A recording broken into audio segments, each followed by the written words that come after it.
नमस्कार, मैं राजकुमार मौर्य आर के मौर्य कॉमर्स क्लासेस में आपका स्वागत है।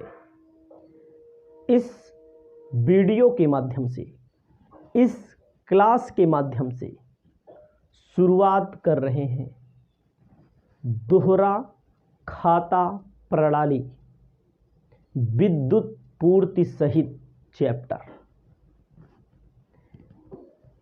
चैप्टर को शुरुआत तो कर रहा हूं, इस चैप्टर को मैं अंत भी करूंगा, समाप्त भी करूंगा। यदि आपको अच्छे से पढ़ना है, लाइन से पढ़ना है, तो जितने भी वीडियो हमारी आएंगी उन सभी वीडियो को आपको ऐप्स के माध्यम से लाइन से पढ़ते जाना है। बीच में यदि आप कोई वीडियो को छोड़ देंगे तो हमारी कोई जिम्मेदारी नहीं होगी। और एकदम आसान चैप्टर, आसान लैंग्वेज में, एकदम शुरुआती, एक न्यूमेरिकल तो पेपर में आता ही है और यहाँ से थ्योरी भी पेपर में आता है। तो कोई भी चैप्टर पढ़ाने के पहले थ्योरी जरूरी है। थ्योरी जरूरी का मतलब ये है कि आपको उस चैप्टर के बारे में नियम कानून क्या है, कब है, कैसे होता है, सब कुछ थ्योरी में ही होता है। बिना थ्योरी समझे आप न्यूमेरिकल नहीं सॉल्व कर पाएंगे। तो आपको एकदम आराम से शालीनता के साथ चैप्टर का नाम लिखना है अपनी कॉपी में।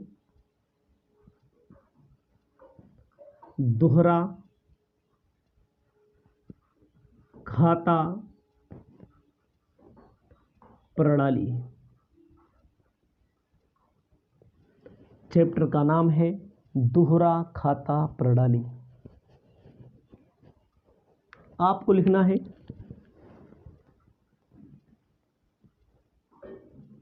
विद्युत पूर्ति सहित, इस चैप्टर का नाम है।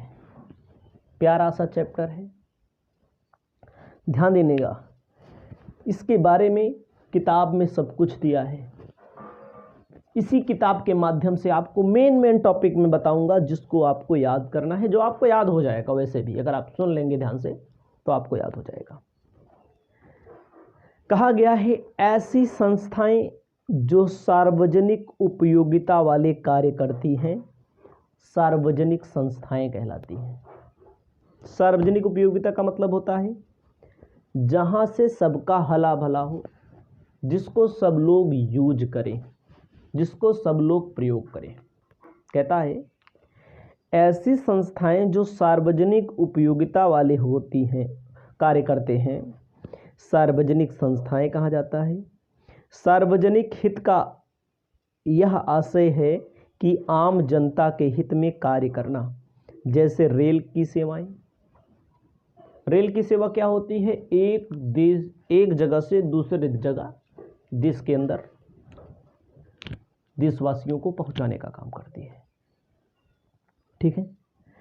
बिजली प्रदान करने वाली संस्थाएं, जल प्रदान करने वाली संस्थाएं, गैस प्रदान करने वाली संस्थाएं, इन्हें क्या कहा जाता है? सार्वजनिक उपयोगिता की संस्थाएं। हम लोग जो चैप्टर पढ़ रहे हैं दोहरा खाता प्रणाली विद्युत पूर्ति सहित, ठीक है, विद्युत पूर्ति सहित। आपको ध्यान देना है, पूर्ति सहित का मतलब विद्युत आपूर्ति का काम जो संस्थाएं करती हैं। विद्युत ही नहीं, गैस आपूर्ति, जल आपूर्ति, ठीक है, और रेल सेवाएं। तो आपको ध्यान देना है, इसके पढ़ने का मतलब आपको थोड़ा जानकारी मिल गई है कि दोहरा खाता प्रणाली कहाँ होती है। इसका प्रयोग सार्वजनिक संस्थाएं जो होती हैं, सार्वजनिक संस्था मतलब जो पब्लिक को सेवा देती हैं, जो सार्वजनिक उपयोगिता वाली होती हैं। जैसे आपको अपनी कॉपी में लिख लेना है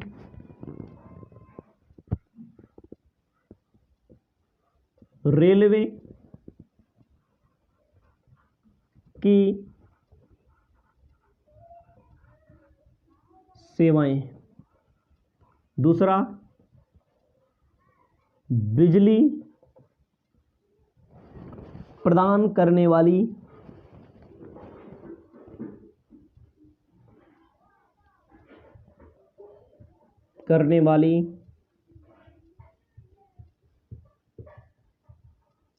संस्थाएं। गैस, क्या लिखा है? गैस प्रदान करने वाली संस्थाएं।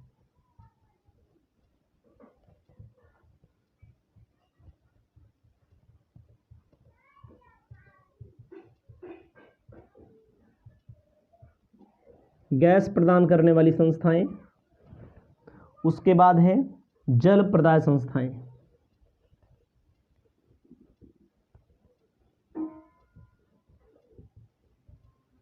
ये संस्थाएं क्या करती हैं? सार्वजनिक सेवा में लगी होती हैं, जिससे हम क्या बोलते हैं? ठीक है, सार्वजनिक उपयोगिता वाले जो काम करती हैं उसे बोलते हैं सार्वजनिक सेवाएं। एक कुल रेलवे में आप भी जा सकते हैं, मैं भी जा सकता हूं, अगला व्यक्ति भी जा सकता है। बिजली हमारे घर में भी आई है, हमारे पड़ोसी के घर में भी आएगी, अगली पड़ोसी के घर में भी आएगी, आपके घर में आई है, आपके पड़ोसी के घर में आएगी, आपके रिश्तेदार के घर में हुई होगी, आपके दुश्मन दोस्त सबके यहाँ गई होगी। गैस प्रदान करने वाली संस्थाएं। गैस प्रदान करने वाली संस्थाएं, हमारा पासबुक बना होगा, हमने गैस कनेक्शन हमें मिला होगा, आपको भी मिला होगा, अगले को भी मिला होगा। जल प्रदाय की संस्थाएं का मतलब होता है जो जल आपूर्ति करती हैं, कनेक्शन जो होता है। तो ये सारी चीजें होती हैं सार्वजनिक संस्थाएं। ठीक है, सार्वजनिक उपयोगिता वाली संस्थाएं जिन सेवाओं को देती हैं उनके संबंध में एकाधिकार प्राप्त होता है। इनकी स्थापन विशेष अधिनियमों के अंतर्गत किया जाता है। इन संस्थाओं से किसी एक व्यक्ति को लाभ ना होकर पूरे समाज को लाभ होता है। याद रखिएगा हमारी बात को, आपको ध्यान देना है। ये जो संस्थाएं होते हैं, एक व्यक्ति का ही लाभ नहीं होता, मतलब कि समाज के सभी वर्गों का लाभ होता है, समाज के सभी व्यक्तियों का लाभ होता है, सभी परिवारों का लाभ होता है। ठीक है, रेलवे समाज के सभी वर्गों को लाभ होता है। बिजली प्रदान करने वाली सभी संस्थाएं हैं, मैंने बता दिया, हमारे यहाँ भी आई है, आपके यहाँ भी आएगी। अगला है गैस प्रदान करने वाली संस्थाएं, हमारे यहाँ भी आई है, आपके यहाँ भी आई होगी, मतलब समाज के सभी लोगों को मिलता है। अगर पाइपलाइन आई होगी, किसकी? पाइपलाइन आई होगी, किसकी? जल की, पानी की, तो हमारे घर में भी आएगी, तो आपके घर में भी आएगी, तो मतलब सबके यहाँ आती है। तो जो नल गड़ता है, नल देखो सरकारी हैंडपाइप होता है, कहते नहीं सार्वजनिक है, सरकारी है, सरकारी का मतलब उसका प्रयोग सब लोग करेंगे। ये था एक बेसिक। अब हम चलेंगे दोहरा खाता प्रणाली का अर्थ समझने। ठीक है, आपको हेडिंग लिखना है दोहरा खाता प्रणाली का अर्थ। दोहरा खाता प्रणाली का अर्थ। दोहरा खाता प्रणाली का अर्थ, ध्यान दीजिएगा, कहा गया है विशेष अधिनियमों द्वारा स्थापित की हुई सार्वजनिक उपयोगिता संस्थाएं अधिकतर कंपनियां होती हैं। ध्यान दीजिएगा, क्या है? विशेष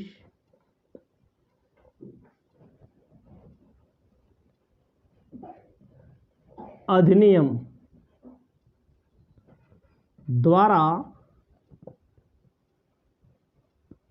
स्थापित की हुई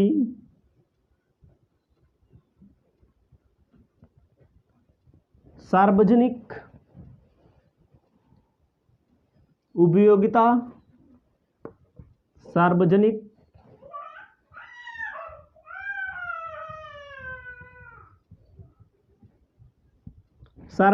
उपयोगिता संस्थाएं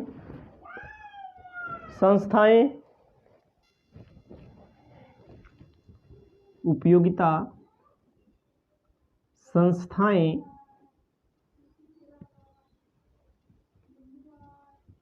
अधिकतर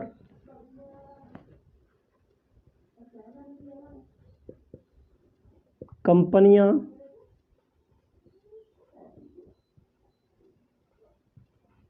होती हैं। आपको ध्यान देना है प्यार से, अच्छे से।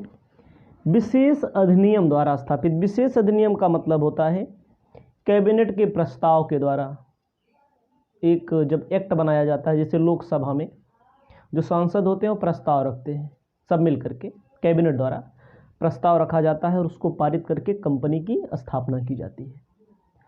चाहे विधानसभा हो, विधानसभा मतलब जो राज्य की सरकारें हैं उनके यहाँ भी अधिनियम पारित करके जो भी संस्थाएं जो कैबिनेट में पारित होता है वो सब क्या होता है, सार्वजनिक के लिए होता है। अधिकतर क्या होती है, एक कंपनियों की स्थापना किया जाता है विशेष अधिनियम के द्वारा। ठीक है, कहता है इनके खाते दोहरा प्रणाली के आधार पर ही बनाए जाते हैं। इनके भी अकाउंट जो होते हैं, खाते दोहरा खाता प्रणाली के आधार पर ही बनाए जाते हैं।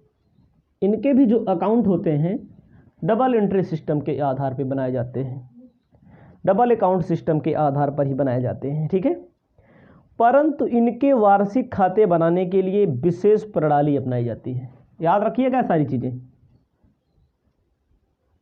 परंतु इनके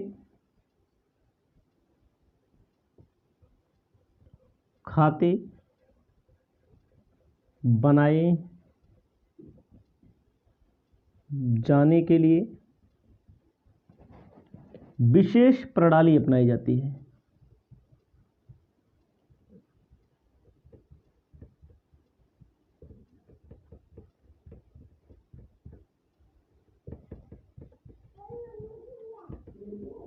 विशेष प्रणाली क्या होती है, अपनाई जाती है।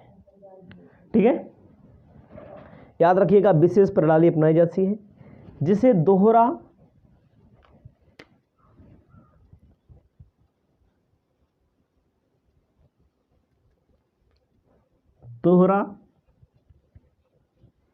खाता प्रणाली, डबल अकाउंट सिस्टम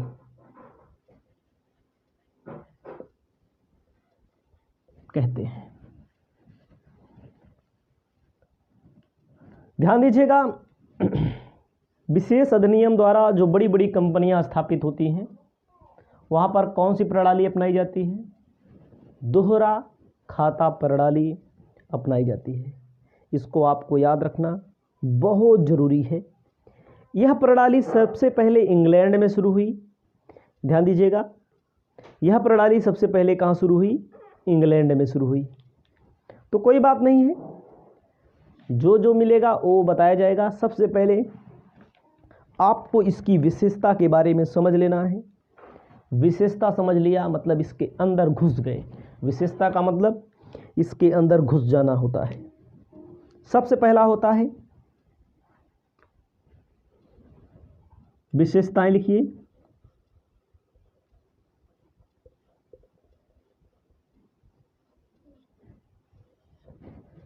विशेषताएं आपको लिखना होता है। विशेषता में कहा गया है कि प्रारंभ से अंतिम खाते बनाने के पूर्व तक सारा लेखांकन दोहरा लेखा प्रणाली के आधार पर बनाया जाता है। ठीक है।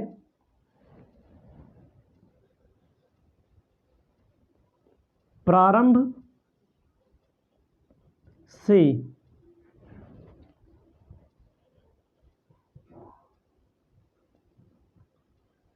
अंत तक, प्रारंभ से अंत तक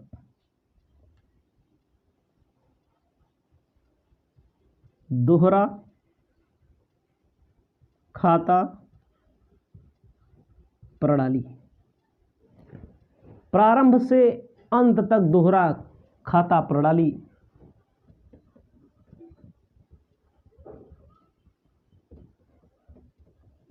अपनाई जाती है। इसको आप याद रख लीजिएगा।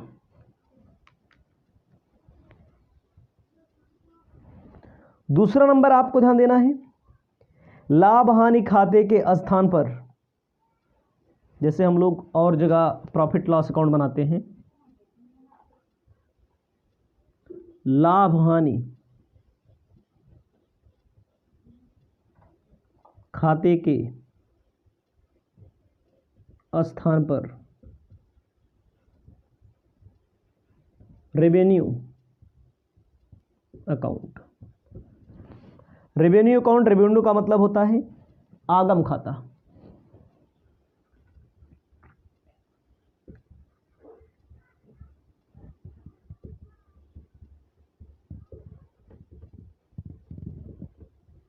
बनाया जाता है।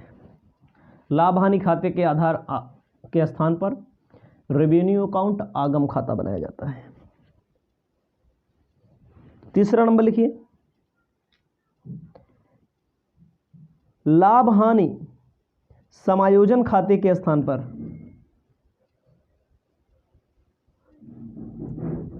लाभ हानि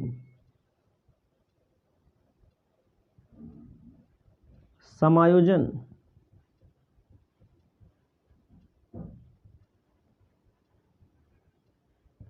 खाते के स्थान पर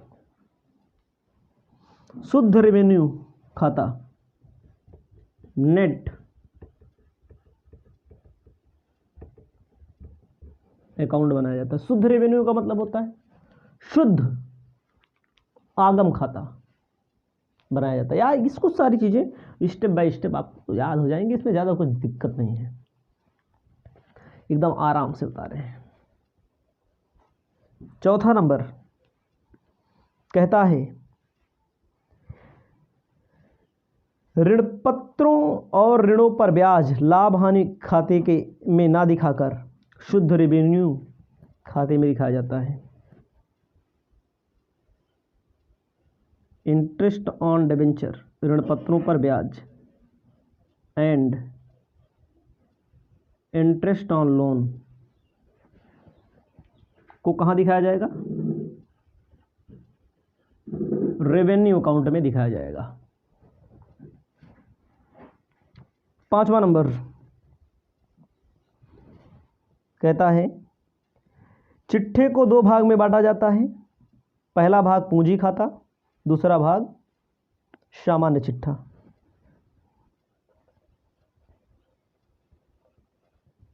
जो बैलेंस शीट होती है इसको दो भाग में बांटा जाता है। पहला है कैपिटल अकाउंट मतलब पूंजी खाता, दूसरा है सामान्य चिट्ठा।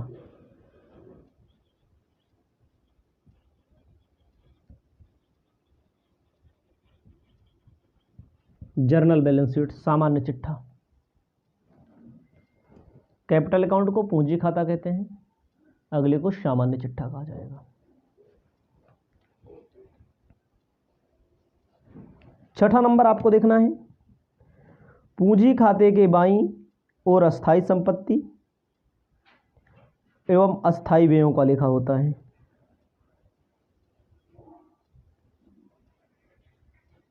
खाते के बाईं ओर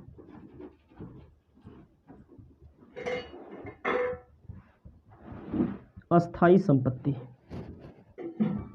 एवं फिक्स असेट्स एवं फिक्स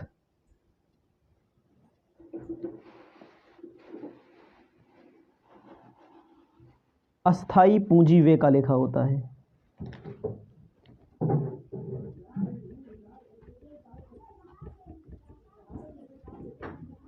पूंजी व्यय का लेखा होता है और इसी में आप लिखेंगे दाहिनी ओर क्या होता है, अस्थाई पूंजी प्राप्तियां।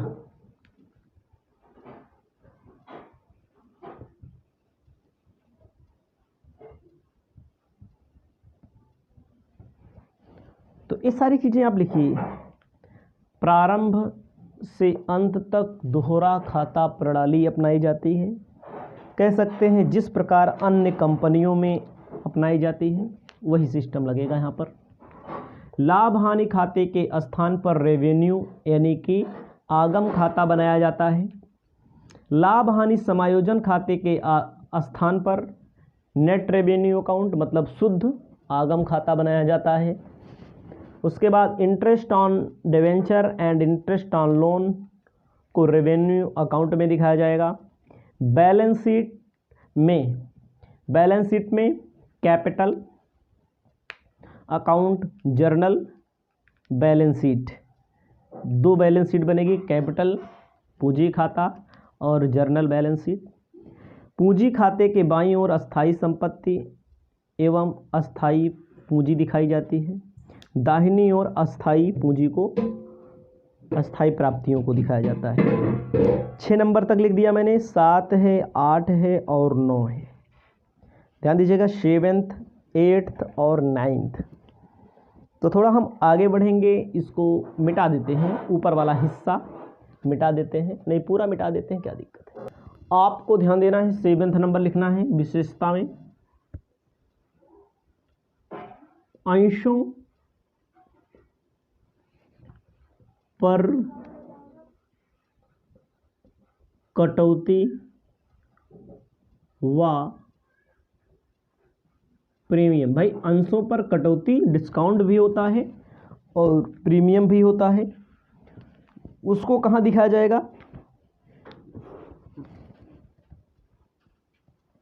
कैपिटल अकाउंट में, पूंजी खाते में दिखाया जाएगा। 8वां नंबर लिखिए,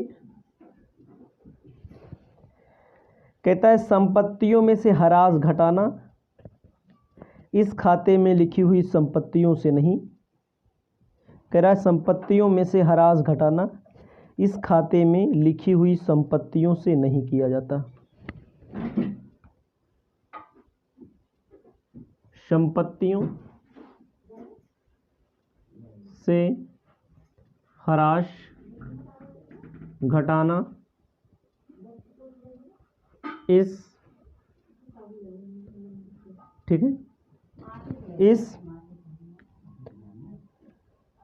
इस खाते में लिखी हुई अस्थाई संपत्तियों में नहीं किया जाता।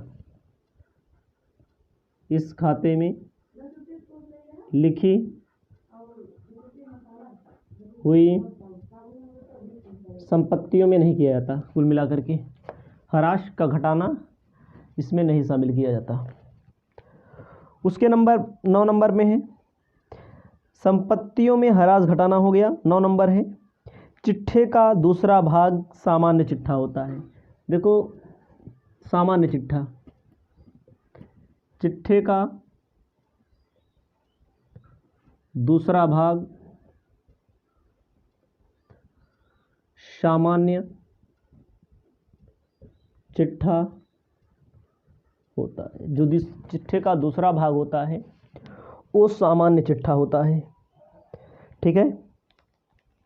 इस सामान्य चिट्ठे में अस्थाई संपत्तियों में अस्थाई दायित्व ही लिखे जाते हैं। शुद्ध रेवेन्यू बाकी भी इसमें लिखी जाती है, कोई दिक्कत नहीं है। दोहरा खाता को इकहरा लेखा विधि से बिल्कुल अलग समझना चाहिए, क्योंकि इकहरा लेखा विधि अपूर्ण रहते हैं। दूसरा भाग में सामान्य चिट्ठा होता है, लायबिलिटी और असेट्स का काम होता है और कोई काम नहीं होता है। इसे आप अपनी कॉपी में लिख लेंगे। आगे की जो वीडियो आपको देने जा रहे हैं उसमें आपको मैं बताऊंगा, ध्यान दीजिएगा, दोहरा खाता प्रणाली, सामान्य यानी कि साधारण खाता प्रणाली में अंतर क्या है। तो एक एक करके आगे के आगे हमें बताता जाता हूँ, एक एक थ्योरी में समझाता जाता हूँ। आप समझते चलिए, पढ़ते चलिए, आगे बढ़ते चलिए। और नमस्कार, एक बार फिर से आपका स्वागत है आर के मौर्य कॉमर्स क्लासेज में। इस वीडियो के माध्यम से आपके लिए अब बताने में जा रहा हूँ दोहरा खाता प्रणाली और सामान्य खाता प्रणाली में अंतर। आपको हेडिंग डाल लेना है दोहरा लेखा प्रणाली और सामान्य लेखा प्रणाली, यानी कि साधारण जिसे कह सकते हैं आप, जिसे आप जर्नल कह सकते हैं इंग्लिश में, जिसे आप कह सकते हैं इकहरा लेखा प्रणाली में अंतर। तो थोड़ा आपको अपनी कॉपी में हेडिंग लिखना पड़ेगा। एक एक टॉपिक को समझाते के मैं आपको यहाँ पर बोर्ड में, व्हाइट बोर्ड में लिखकर बता रहा हूँ। आपको ध्यान देना है, लिखना है दोहरा लेखा प्रणाली। अपनी कॉपी में सबसे ऊपर आप लिख लेंगे दोहरा लेखा प्रणाली एवं सामान्य लेखा प्रणाली। ठीक है, सामान्य लेखा प्रणाली में अंतर, ये आपकी हेडिंग होगी। ध्यान दीजिएगा, दोहरा लेखा प्रणाली एवं सामान्य लेखा प्रणाली में अंतर। तो जहां भी आपके पेपर में कभी भी अंतर पूछने के लिए आए तो आपको सबसे पहले क्या लिखना चाहिए, ऐसे हेडिंग डालना चाहिए और यहाँ पर ऐसे लिखना चाहिए अंतर का आधार। यही अगर आपको अंतर का आधार मालूम है थोड़ा बहुत, तो आप अपने पेपर में एक अच्छे अंक की ओर बढ़ सकेंगे, आपको अधिकतर चीज़ें याद हो जाएंगी। दोहरा लेखा प्रणाली एक बार लिख लीजिए, दोहरा लेखा प्रणाली सामान्य लेखा प्रणाली। ठीक है, दोहरा लेखा प्रणाली, सामान्य लेखा प्रणाली। ठीक है, और आपको मैं बताना चाहता हूं अंतर के आधार में ऐसे यहां पर आप क्रम संख्या भी डाल सकते हैं, इसके पहले आप क्रम संख्या भी डाल सकते हैं। सब लिखने की ट्रिक्स हैं, टिप्स हैं। जब पेपर देने आप जाएंगे तो ऐसे लिखेंगे ना, तो आपके लिए आकर्षण का केंद्र बनेगा और आपको एग्जामिनर, जो कॉपी चेक करने वाला टीचर होगा, अधिकतम अंक देने का प्रयास करेगा इन सब बातों को अगर आप ध्यान रखेंगे तो। सबसे पहले हेडिंग होगी यहाँ पर अंतर के आधार में। ध्यान दीजिएगा, पहला नंबर क्रम संख्या, वार्षिक खाते आपको ध्यान देना है।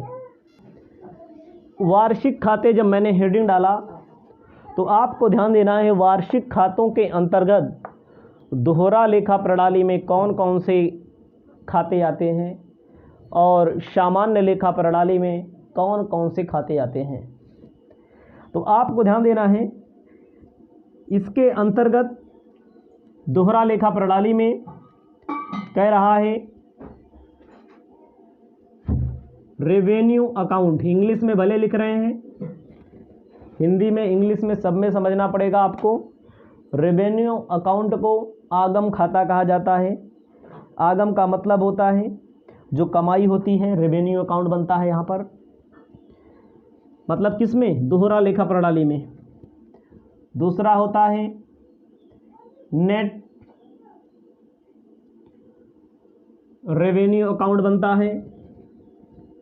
उसके बाद कैपिटल अकाउंट बनता है और उसके बाद बैलेंस शीट बनती है।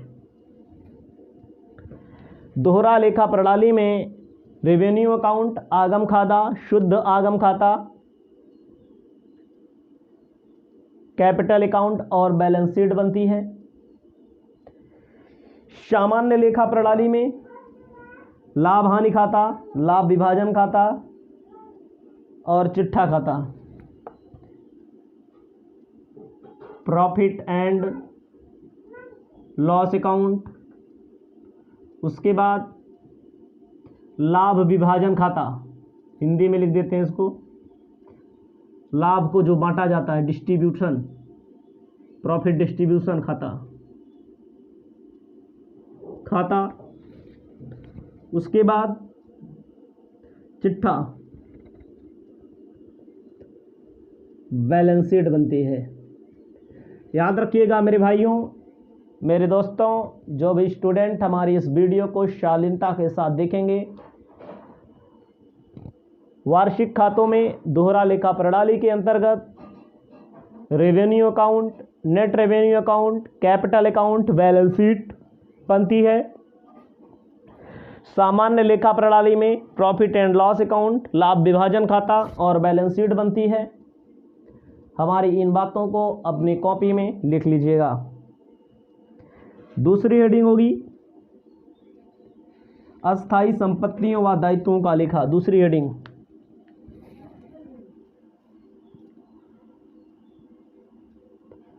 अस्थायी संपत्तियों एवं दायित्वों का लेखा। अस्थायी संपत्तियों एवं दायित्वों का लेखा। ठीक है, ध्यान दीजिएगा, चाहे अस्थायी संपत्ति एवं दायित्व का लेखा यहाँ पर पूंजी खाते में होता है। यहाँ पर अस्थायी संपत्ति एवं दायित्वों का लेखा पूंजी खाते में होता है।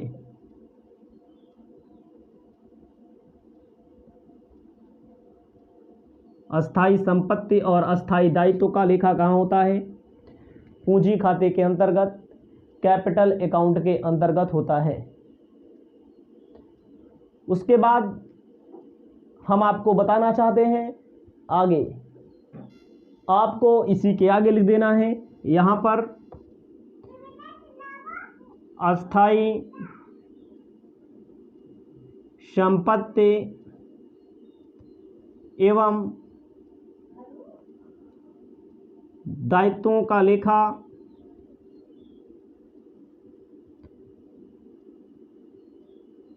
बैलेंस शीट में होता है। अस्थायी संपत्ति एवं दायित्वों का लेखा कहाँ होता है? बैलेंस शीट में होता है।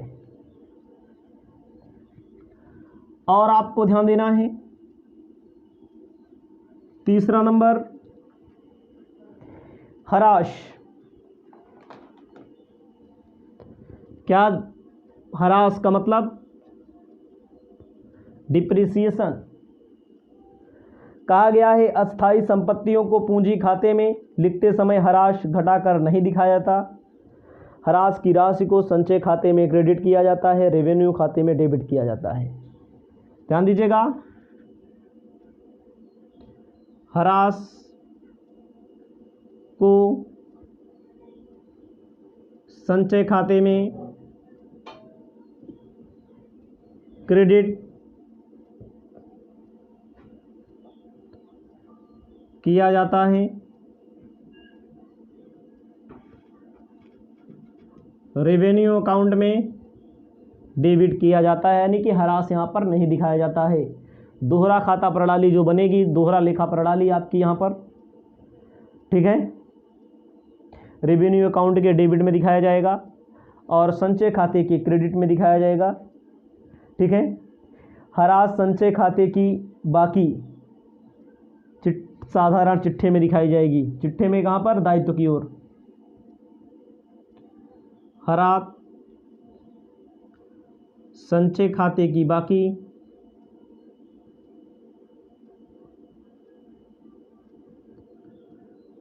चिट्ठे में चिट्ठे के दायित्व पक्ष में दिखाई जाएगी। ठीक है। उसके बाद आपको ध्यान देना है, इसमें हराश की राशि लाभ हानि खाते में दिखाया जाता है। संपत्तियों में से हराश घटा करके, ध्यान दीजिएगा, कहाँ? सामान्य लेखा प्रणाली में संपत्ति में से घटाकर प्रॉफिट लॉस के डेबिट में दिखाया जाता है। हरास को आपको ध्यान देना है, जितने टॉपिक मैं लिख रहा हूं सभी का अपना बड़ा महत्व है, एकदम आराम आराम से, ताकि स्टूडेंट को अच्छे से समझ में आ सके। आपको लिखना है पक्ष, आपको लिखना है पक्ष। पक्ष क्या कहता है? अस्थाई संपत्तियां पूंजी खाते के बाएं पक्ष में, अंश पूंजी दाहिने पक्ष में। थोड़ा पक्ष को नीचे रखते हैं।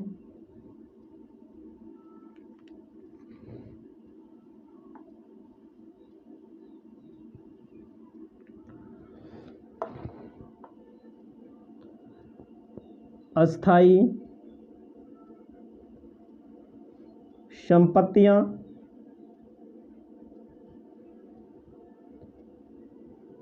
पूंजी खाते के,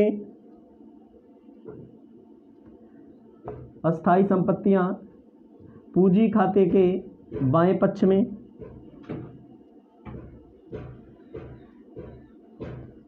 लेफ्ट हैंड साइड में, और अंश पूंजी शेयर कैपिटल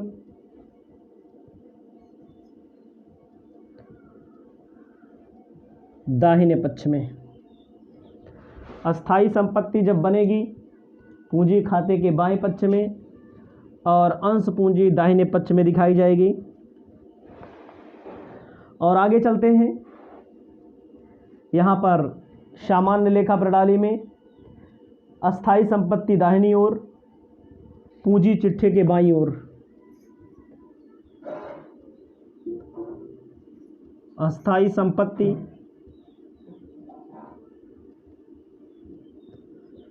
दाहिनी ओर, पूंजी बाईं ओर। आप देखते होंगे जब आप सामान्य लेखा प्रणाली पढ़ते हैं तो बैलेंस शीट बनती है। लेफ्ट हैंड साइड लायबिलिटी वो होता है, लायबिलिटी यानी कि पूंजी, और राइट हैंड साइड होता है एसेट्स। संपत्ति में से घटा दिया जाता है जो आप पीएल अकाउंट पढ़ते हैं, और पीएल के डेबिट में दिखा दिया जाता है डिप्रिसिएशन को। अस्थाई संपत्तियों को, संपत्ति एवं दायित्वों का लेखा सिर्फ बैलेंस शीट में होता है, यहाँ पर पूंजी खाते में होता है। तमाम चीज़ें हैं, क्वेश्चन को टॉपिक बाय टॉपिक सॉल्व करेंगे, और दावा मैं करता हूँ एक एक क्वेश्चन चुटकियों में निपटा दूंगा, और आप भी निपटाना शुरू कर देंगे। टाइम लगता है, पहले थ्योरी कंप्लीट करनी पड़ती है, जिससे आपको काफ़ी चीज़ें नॉलेज हो जाएंगी। ब्याज, यहाँ पर ब्याज की बात आती है। इस प्रणाली में ब्याज रेवेन्यू खाते में नहीं दिखाया जाता, वरन शुद्ध रेवेन्यू खाते में लिखा जाता है। ब्याज कहाँ दिखाया जाता है? नेट रेवेन्यू अकाउंट में दिखाया जाता है ब्याज, और ब्याज प्रॉफिट लॉस अकाउंट में लिखा जाता है, पीएल के डेबिट में। छठा नंबर आपको ध्यान देना है, कहता है किराया।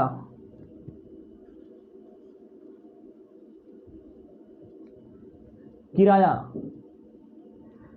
कह रहा है रेलवे कंपनी की दशा में पट्टे की भूमि का किराया रेवेन्यू शुद्ध खाते में, मतलब कि अगर रेलवे कंपनी है, पट्टे की भूमि लिया है किराए पर, तो किराए मतलब कि नेट, अगर कोई किराया पेमेंट किया जाएगा नेट रेवेन्यू अकाउंट में, वहाँ पर भी कहाँ होगा, पीएल के डेबिट में होगा।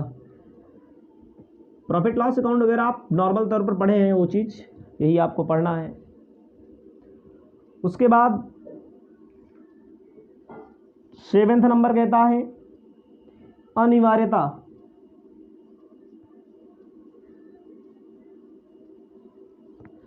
अनिवार्यता में है यह प्रथा कुछ विशेष प्रकार की बड़ी कंपनियों के लिए है। मैंने क्या बताया था शुरू में, बड़ी कंपनी मतलब बिजली कंपनी, रेलवे कंपनी ना, बड़ी कंपनियों के लिए है। यह क्या है, लाभ हानि खाता, सामान्य लेखा प्रणाली, एकाकी व्यापार, साझेदारी के लिए, ठीक है, साझेदारी संस्थाओं के लिए अपनाई जाती है। आपको मैं दावे के साथ कह सकता हूँ इतनी चीज़ें समझ में आ गई होंगी। ये चीज़ आपने पढ़ा हुआ है, ये चीज़ नहीं मिली है आपको जो आप दोहरा लेखा प्रणाली में हम पढ़ रहे हैं, जहाँ पर आपको ज़्यादा फोकस करना है, ठीक है। अब आपको मैं बताना चाहता हूँ दोहरा खाता प्रणाली के उद्देश्य एवं लाभ बता देते हैं, ठीक है, इसके कुछ लाभ बता देते हैं और एक एक करके मैं एक एक सूचनाओं को निपटाऊंगा। आपको अपने कॉपी में अब लिखना है आगे दोहरा खाता प्रणाली के उद्देश्य एवं लाभ। दोहरा खाता प्रणाली के उद्देश्य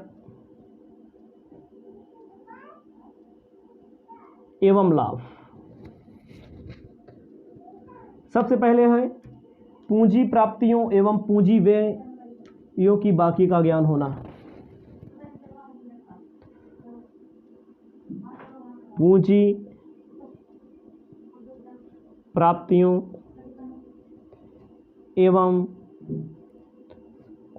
पूंजी व्यय की बाकियों का ज्ञान होना। जो पूंजी प्राप्तियां हैं, जो पूंजी व्यय की बाकियां हैं, इनका ज्ञान होता है। यहाँ से कहा गया है पूंजी खाते में केवल पूंजी प्राप्तियां और पूंजी व्यय ही लिखे जाते हैं। यहाँ पर पूंजी खाता जो बनाया जाता है दोहरा लेखा प्रणाली में, दोहरा खाता प्रणाली में, इससे बाकियों के बारे में पता लग जाता है। दूसरा आपको लिखना है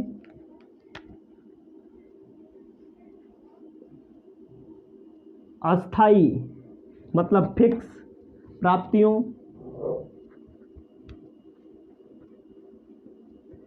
एवं अस्थाई व्ययों का ज्ञान होना। अस्थाई प्राप्तियों एवं अस्थाई व्ययों का भी यहाँ पर ज्ञान हो जाता है, ठीक है।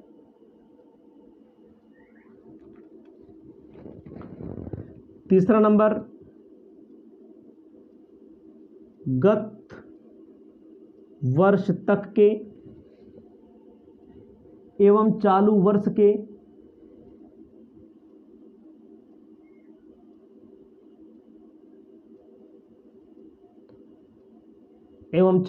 के अस्थाई प्राप्तियों एवं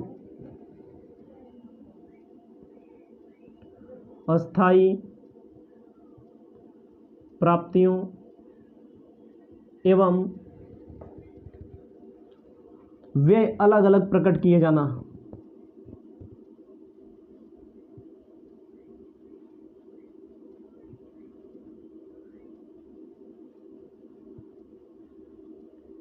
ध्यान देना, पूंजी प्राप्तियों गत वर्ष तक के, चालू वर्ष के अस्थाई प्राप्तियों एवं व्यय को अलग अलग प्रकट किया जाता है यहाँ पर। चौथा नंबर है चल संपत्तियों चल दायित्वों की तुलना सरल होना। चल संपत्तियों एवं चल दायित्वों में तुलना सरल होना। ये सारी चीज़ें हैं, इसे आप अपनी कॉपी में लिख लेंगे। इसके बाद की वीडियो जो मिले रही है आपको आगे, उसमें हम आपको बताएंगे अकाउंटिंग प्रोसीडर क्या है, फाइनल अकाउंट कैसे बनता है, revenue account, net revenue account, capital account, जो जो अकाउंट बनेगा पूरा का पूरा अकाउंट, बैलेंस शीट कैसे बनेगी, सबसे संबंधित आपको हम क्वेश्चन सॉल्व कराएंगे। ठीक है, इसको अपनी कॉपी में आप सबसे पहले लिख लेंगे।